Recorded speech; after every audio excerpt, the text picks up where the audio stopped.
My name is Pritie Billimoria and I'm Head of Communications at Stop Scams UK. We bring together the three pillars of the fraud ecosystem: financial services, the tech online platforms and telcos, so they can work together and take a whole system approach to tackling fraud.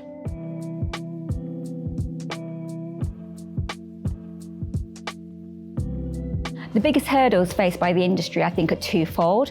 One is reputation risk and the other is organisation and sector culture. We find that our members have a massive appetite to tackle fraud. They understand that their customer is also a customer of an online tech platform or a telco. They understand that and they all want to do the right thing.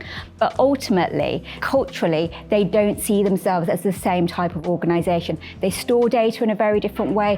They categorise information in a very different way.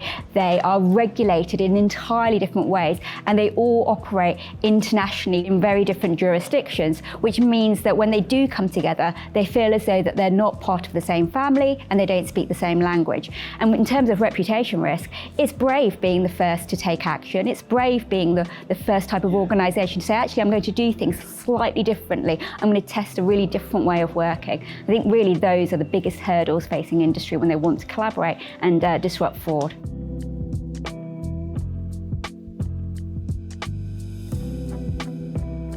The future of fraud prevention is a test and learn approach. It's how industry can test new ways of working, new ways of collaborating, and new ways of sharing data and really understanding what that data looks like from various different angles. So when a piece of data turns up in a telco's ecosystem, it will look very different when they then pass that data on to an online tech platform, for instance, or even at a banking level. So it's about making sure the future of fraud prevention is about making sure that this data is actually translated, it's turned into actionable and usable insight, and so that they understand it and it's something more meaningful and they can take action to prevent fraud from actually reaching the consumer in the first place.